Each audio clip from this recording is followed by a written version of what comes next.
institucions des de la política. Hola i benvinguts a Spuny TV. Avui estem aquí amb la Júlia Castro, la recentment elegida com a presidenta del Parlament. Hola, bon dia. Hola, molt bona tarda. Bona tarda. Comencem, doncs. Com va sorgir la seva proposta de candidatura per la presidència del Parlament? Doncs Esquerra, com coneixeu tothom al programa, és un partit amb una inclinació clara d'esquerres, per tant, en el programa implica que hi han d'haver, vulguis o no, mesures que impliquin les dones en el govern. Llavors, al nostre partit no hi ha moltes dones, som 5, i es va optar perquè, ja que el president del govern és un home, doncs que la presidenta de la mesa fos una dona.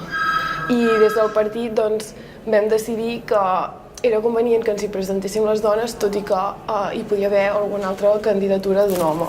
I llavors, doncs, bàsicament va sorgir així, que com a dona vaig pensar que tenia la responsabilitat de presentar-m'hi per tal d'arribar a fer una mesa més igual, sí. Però hem vist que a l'hora de les votacions ha estat bastant regit amb un altre candidat del mateix partit.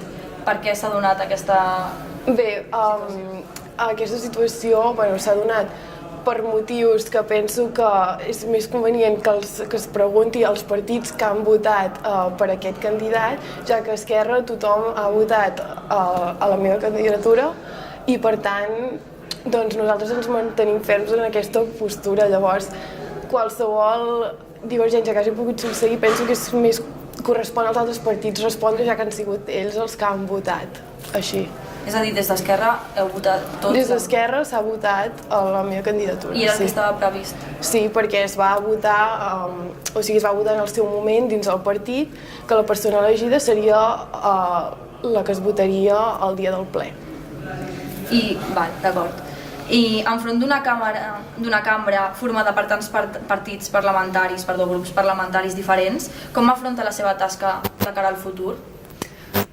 Bé, suposo que és obvi dir que hi ha bastanta responsabilitat, llavors que és un lloc nou i que per tant també implica conèixer i aprendre moltes coses, llavors jo m'ho prenc com un desafiament, però sé que tinc, com ha dit el president Roger Torrent, la gran responsabilitat de mantenir la dignitat de la cambra i de permetre constantment el debat més sa possible entre els diferents grups, per tal que es pugui arribar a uns consensos el més amplis possibles o el més positius possibles pel bé de la democràcia i pel bé de tots els ciutadans que han votat.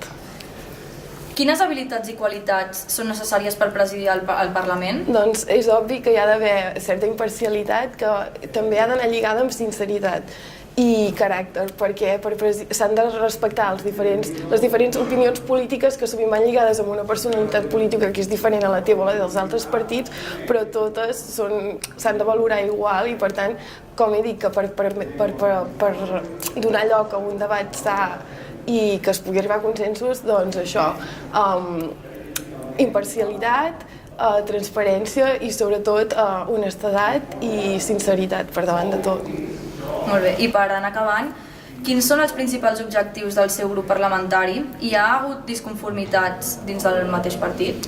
A veure, penso que aquesta pregunta seria més adequada de fer-la a la presidenta del grup parlamentari, però tot i així et puc respondre que les prioritats del partit estan escrites al programa, llavors intentarem que les polítiques que es facin corresponguin màxim al que els votants van otorgar la confiança i respecte a les discrepàncies que has mencionat, doncs, com he dit, ens hem unit per votar la mateixa persona, llavors jo penso que aquí, tot i que a tots els partits i a tots els grups humans hi puguin haver discrepàncies i alguna dissidència, vulguis o no, doncs aquestes coses amb debat, consens, que és el que de fet és la meva feina que faré al ple, doncs es poden solucionar i es poden arribar a acords fàcilment. Per tant, penso que no estem ni pecant de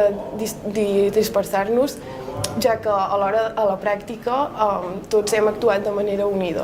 Molt bé, doncs moltes gràcies per la teva atenció i ens veiem pròximament a Espuny TV. Des de les institucions i des de la política.